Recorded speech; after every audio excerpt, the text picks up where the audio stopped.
Closed doors, I'm a fool for your love.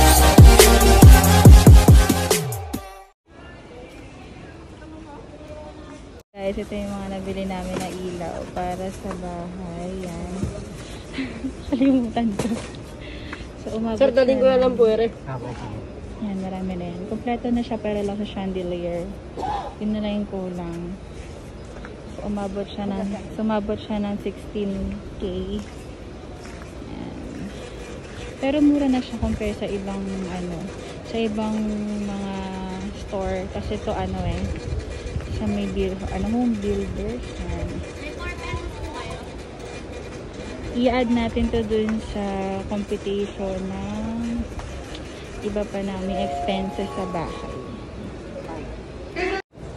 So, ayun po yung inabot ng bill namin. Malolo.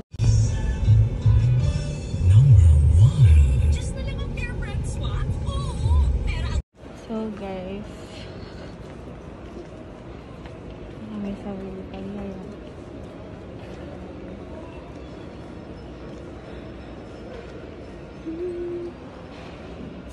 So, nakapamili na kami ng mga etc. Si Wilcon. Tayo ngayon para mag-house tour. Kahit hindi pa siya totally finished. Pero ayan na yung gate namin.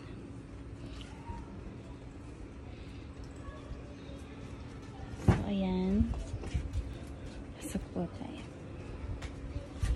So, dito, yan, yung pinakaharapan namin. Then, sa area na to, ito kasi kakabit pa kasi ito sa itong pintuan at sa taas. So, sa area na to, may konting space. Ito yung papasok din sa kabila, sa loob. Ito yung extension na ginawa namin, na pinakita ko sa unang video. So, ayan.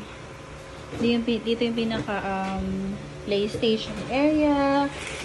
Ayan, may streaming eklabo, record dyan, speakers, TV. Yan. So, yung papunta doon, yun yung sa kitchen namin. So, ito later, dito sa side na to yung sala. So, ito siya. Meron na akong video nito sa unang medyo pahapyaw na video. Noon kasi medyo magulo pa. Ngayon, konting gulo-gulo. Ayan. So, meron kami ditong mga sound system, video PlayStation, then yan, yung JBL na speakers, then yung TV, smart TV, tapos may sofa bed. Ayan. So, ito, sliding yung ginawa ko dito na pinto, sliding door.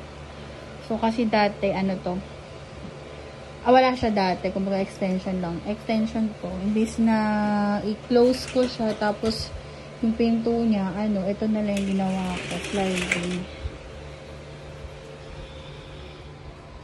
Yan, so paglabas mo, yun yung pinakaharapan namin.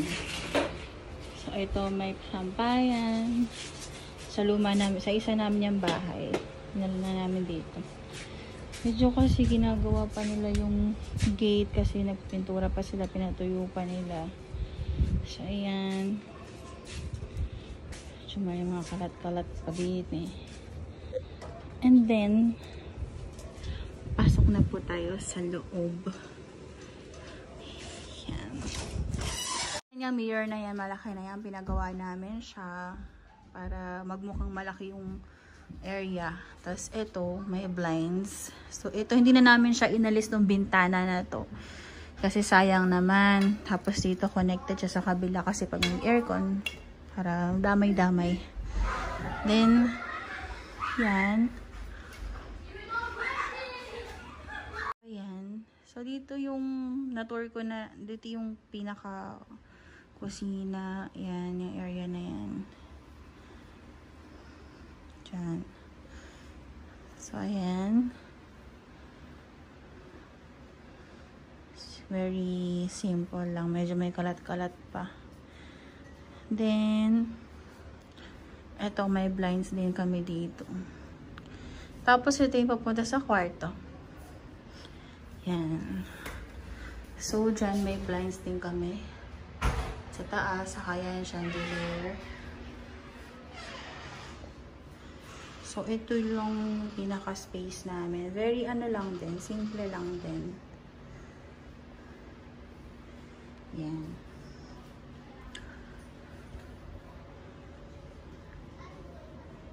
Sa ano namin, sa pinakataas sa kisame, ginawa niya ng cove light.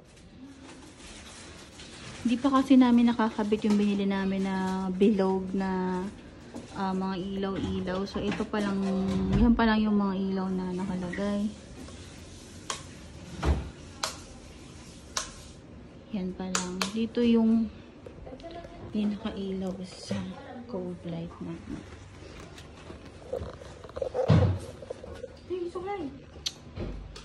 Yan, so dyan.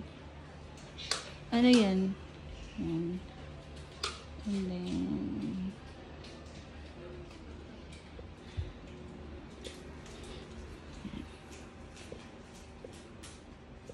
yung ilaw niya. Tapos yung sa cove light. Yan.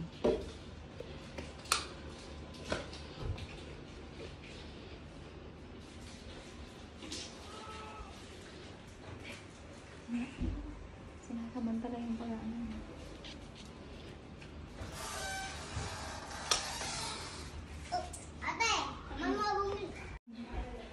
So, ayan. Medyo madaming kalat-kalat. So, then ito yung pantry namin. So, ayan. Ito yung yan. Yung kwarto na ginawa namin na extension. Yan. So, wala namang tao. Ito electric fan. Ito yung papunta sa labas. Yan. So, guys, i-welcome naman natin yung kitchen area. So, ayan. Dito kasi sa area na to, yan. So, sa area na to kasi ito yung pinaka-extension. Ito yung ginawa namin, in-extend namin. Yan. So, yung table, 6-seater, pinaka-customize ko yan. Tapos, ito yung pinaka-ano niya. Yan. So, imbis na 6-seater lang nakakapag-provide siya until 7. So, ito naman yung sa pantry area namin. So, ito, yung dating bintana to. Yan, inalis namin, ginawa namin ng mini bar. Yan, so medyo magulo pa kaya may mga nakalagay. Tapos yan. So, ito yung pantry. Yan, yung cabinet na yan, nabili ko rin yan. Bali, sa online. Tapos, yan, saktong-sakto lang doon sa ref namin. So, yung ilaw, tricolor siya.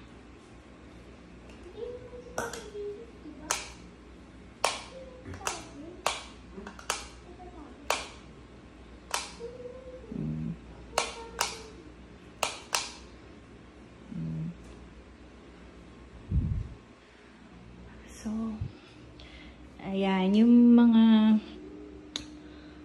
gamit namin sa area na to.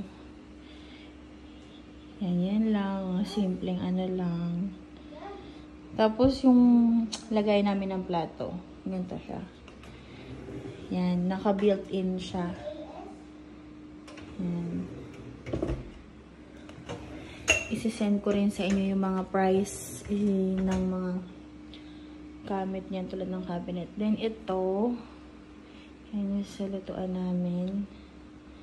Yan yung dating ano namin. Nilipat ko lang dito kasi hindi nakabumili ng bagong kalan kasi yan yung dati namin bahay. Hindi kasi siya masyado nagagamit. Then, yan. Meron din cabinet dito lagay ng tangke. Tapos, yan yung mga ibang gamit. Meron pa ditong isa na Lalagyan din ng mga plato. Then, yung sink. Yan, may dumi pa. Ayan. So, itong area na to, dito kasi yung isa niyang pintuan. So, ginawa namin siyang mini or room din. Kaya lang medyo magulo pa siya. Then, ito naman yung laundry area namin. So, hindi ko pa siya nalalagyan. Dapat lalagyan ko siya dito ng partition. So, medyo magulo pa dito. Yan. Diyan yung laundry area namin. Then, ito na yung CR. So, ayan. Actually, kasi itong CR na to, yung binaliktad kasi namin siya. Kaya, pagbukas mo, ayan, shower. Kasi, ang talagang pintuan niya is nasa harap. Dahil yung model na to is Crisel, Lysandra Crisel ng Camellia. So, ang door niya talaga ito, nilipat ko. Binutas lang namin tong sa likod. Yung pintuan niya talaga nandun. Nandito yung pinto. So, nilipat. So, yun. Pero tong bowl, hindi na siya malilipat. Pati yung lavatory kasi may mga butas na. So, eto na. Dito na nakalagay yung shower. Kaya pagpasok mo, shower agad. So, hindi namin din siya malalagyan ng ano dito. Yan. So, yan. Napili kong tiles. So, itong shower na yan yung medyo mahal. Stainless din siya. Pinagawa namin yan. Kasi yung pinaka-stock or yung pinaka-talagang kasama niya is yung nakaganon lang. Isang ganon lang siya.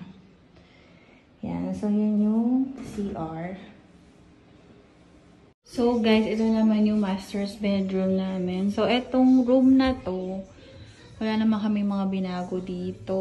Bali, in-install lang namin yung aircon. Yan, nilagay namin yung mga gamit. Saka pininturahan lang siya ng medyo kulay na parang mag-gray siya.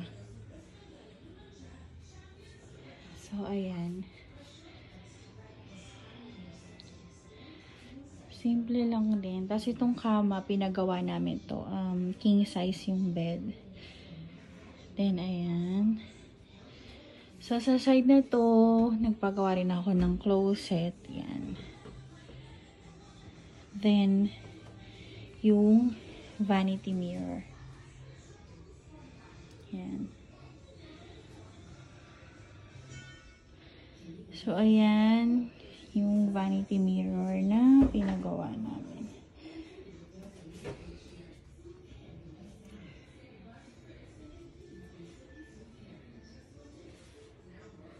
Yan siya. So, yung blinds, pinagawa din namin yan. Then, sa kabilang kwarto naman, ito yung sa mga bata. So, ito. So, ito yung isang kwarto. Yan. May natutulog. Yan. Aking pamangkin. Bali, ito, pinagawa ko rin itong double deck. Yan, double deck siya. Medyo maliit lang yung room dito. Tapos, yan, may space din dito ng medyo magulo pa kasi nag-aayos pa kami. Ito, pinagawa ko rin tong cabinet na to. So, ayan lang. Isasend ko yung yan, isasend ko yung So, guys, welcome back to our vlog. So, ito na yung mga listahan ng materials and total cost na naggamit namin or naubos namin doon sa model na Crisel from Camellia. So, ito yung pinaka mga ano niya, materials na binigay sa akin na listahan nung contractor. So, ayan. Nandyan yung total material cost per unit, quantity, and the unit measure. Kasi yung ano namin, yung area kasi namin is 2.5 meters from the back sa may CR. Mula sa may CR papuntang sa pinaka mula sa CR hanggang doon sa likuran kung saan yung muhon niya. Tapos yung sa side naman, parang naalala ko ay 2 meters. Then sa likod, 2.5. Pero so ayun yung pinaka-plano niya. So ayan pala yung pinakasukat. Ayan. Then ayan din yung plano. Ayan. Kasi napakahigpit kasi nila when it comes dun sa plan. So yung lalo na yung mga kung gaano kataas, kung gaano yung roofing, yung etc.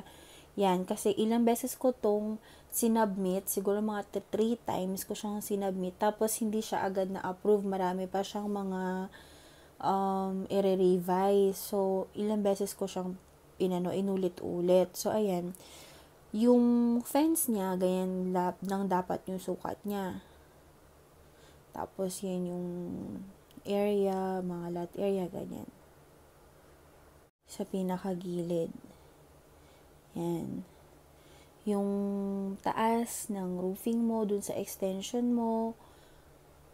Tapos, yung haba, basta yung mga sukat talaga. Kailangan ganyan susundin mo siya. And,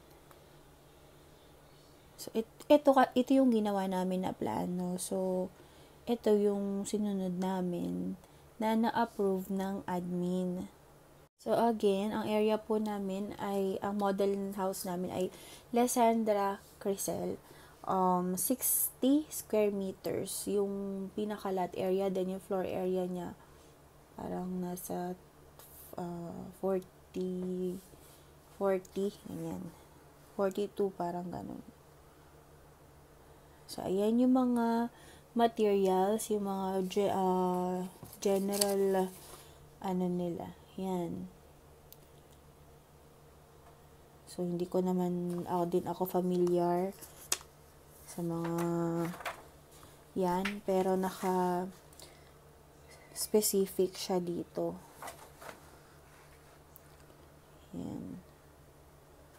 So, dun sa makikita nyo na photo ng bahay, actually,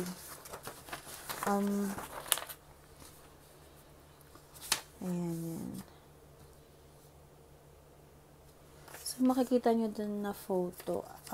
Meron kasi akong mga dinagdag na gawain doon.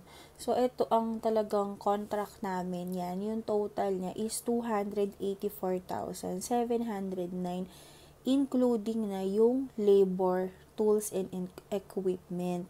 Yan na yung pinaka-total niya. Yan.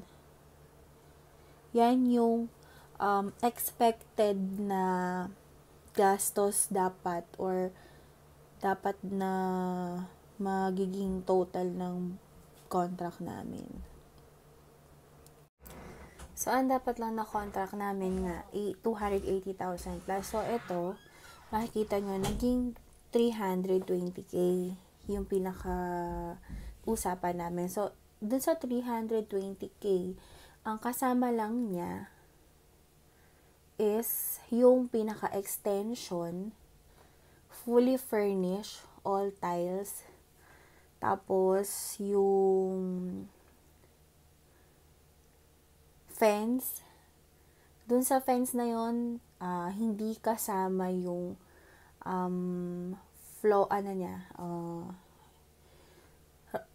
yung sa harapan na niya, na flooring. Kumbaga, lang siya, hindi, rough lang yung pinakaharapan niya. So, kasi, ayan, kunyari, itong area na to, yun yung cover na extension. So, itong dito mo, wala yan. Ganyan lang siya. Kung gusto mo, lagyan ng bermuda, or flooring mo, kung parang lang siya, rough lang siya, o bato-bato, ganun lang siya. Pero ito, yan, kasama yan doon. Then, ang nangyari kasi sa akin, ito yung suggest niya na ilalagay. Stone cladding. Kasama dun sa package or dun sa contract namin. Yung cladding na yan, deco stone, yun yung pinaka ganito ng gate namin. So, sabi ko, makikita nyo naman sa photo, sa kinalabasan ng bahay, ang ginamit namin ay tiles. So, para, tiles yung pinalagay ko. Then, yung eto, nagdagdag ako dito ng 27,000 from here hanggang dito sa loob. Kasi, ginawa ko siyang tiles. So, sa 27K na yun na yun lahat. Kasama na yung tiles. Tapos, labor. At saka yung mga materials nila. Kaya, yung harapan namin, naka-tiles din siya. Yung hindi siya masyadong madulas na tiles. So, yun yung dinagdag ko. So, 280,000 may dinagdag. Kaya, naging 320K din siya. Dito, sa may area na to, nag-add ako ng yero. May inad ako dyan na yero. At saka yung sa likod na dapat kasi close. Nagpadagdag din ako doon. Kaya naging 320K yung pinaka kasi kasama na doon yung pagbakbak sa CR. Yung pagbakbak doon sa CR namin, pinaulit ko kasi siya. Kaya makikita niyo yung CR namin iba. Binaliktad ko yung pinaka namin, pintuan. So, ayun, okay. 280 plus, then additional, naging 320K kasi yung labor doon sa CR namin na binakbak ko at saka yung likod, binaliktad namin yung pinto. Yung pinakaharap niya, kinovera namin, yung butas ng pintuan, tapos yung likod niya, doon nilagay yung pinto ng CR. Kasi Crisel model, pagpasok mo, CR agad kitang-kita. So, napaka pangit. Then, kaya medyo mahal yung labor nila. Kasi siya, buhos. Sobrang hirap sobrang hirap yung ng butas ng pinto. Tapos, yung pinaka, niya, tawag dito, yung pinaka loob niya, binakbak din lahat ng tiles, inulit. So, yung tiles namin, hanggang taas, makikita nyo dun sa video ko, na previous video, yung pinakataas, hanggang sa taas, naka-tiles siya. Pero yung tiles na yon hindi pa din siya kasama doon, kasing additional siya, kasi parang, hindi dapat kasama doon sa una namin pinag-usapan. So, nag-add din ako doon. Then, pero yung yung toilet, saka yung lavatory, hindi ko inalis.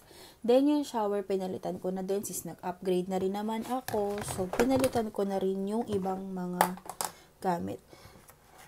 And, sa Crisel model kasi, ang lababo niya is nasa likod.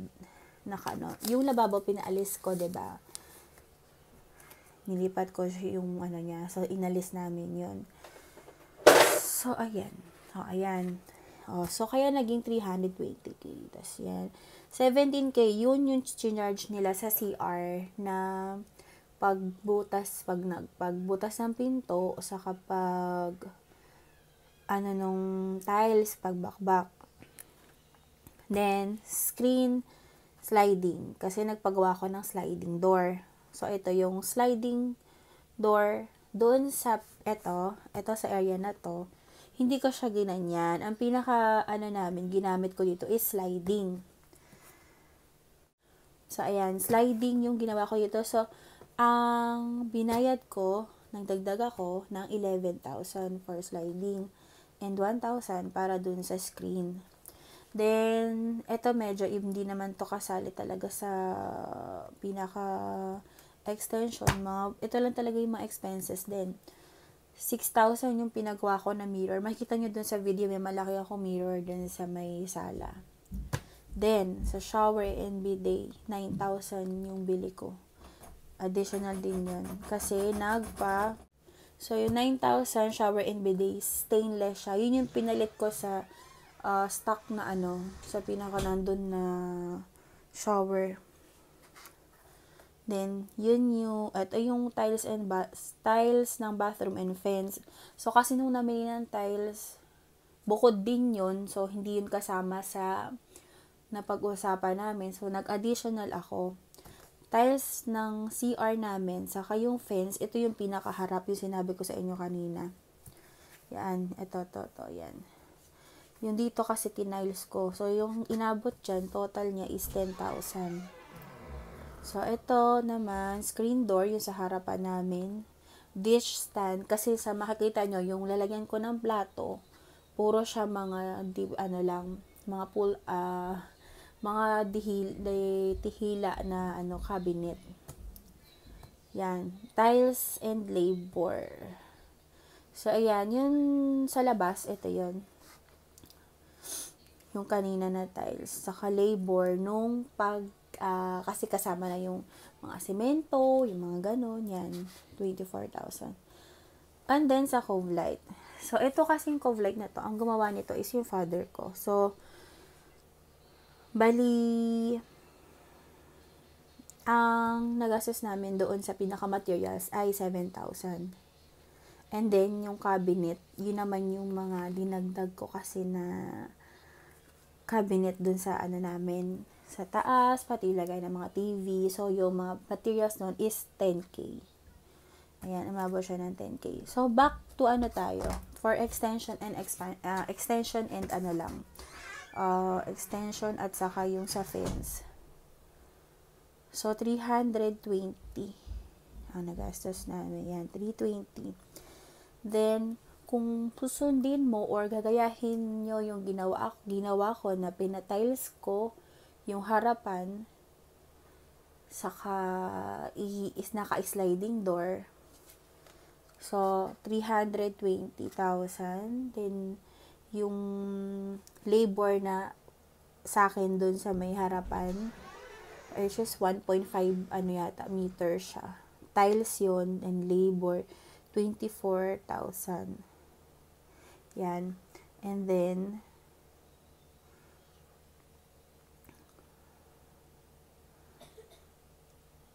sa loob yung mga kasi talaga yung package niya kasi finish na talaga siya.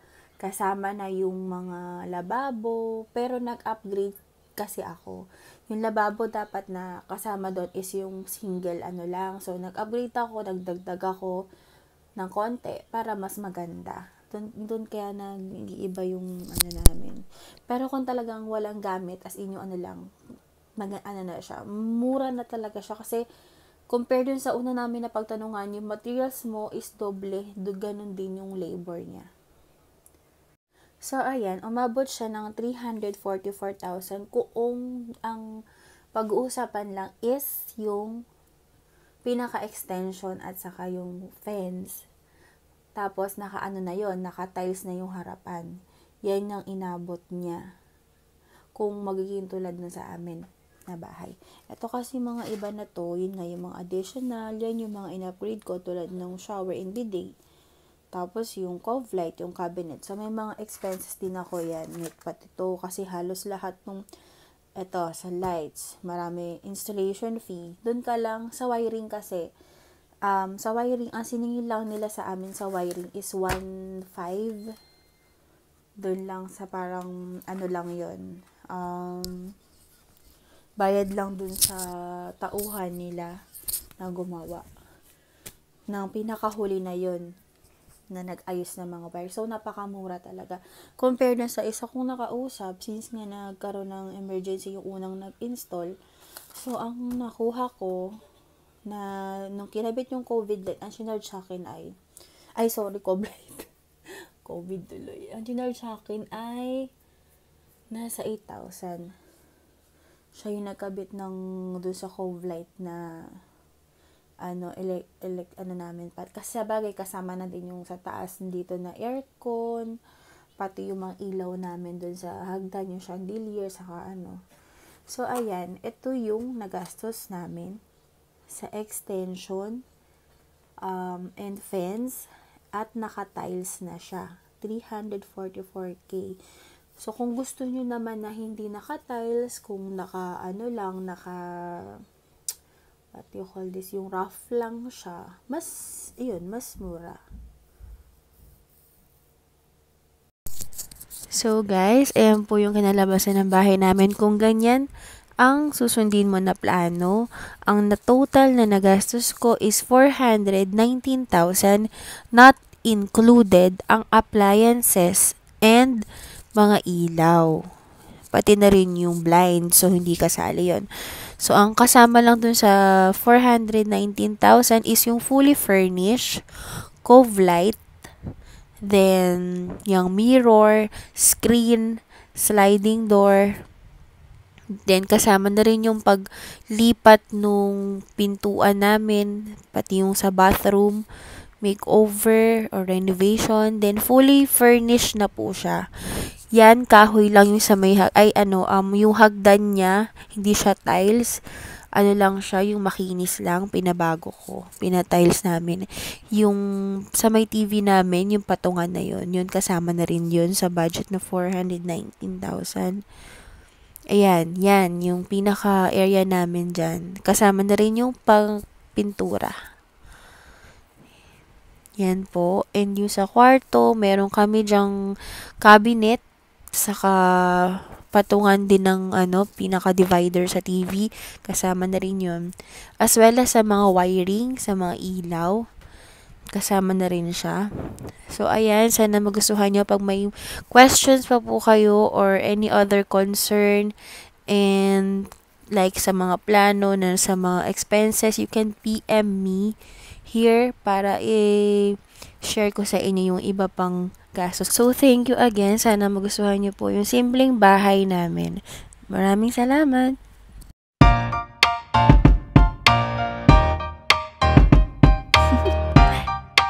Do you want to know? Well, I've been thinking about you. And I think I have to listen. Because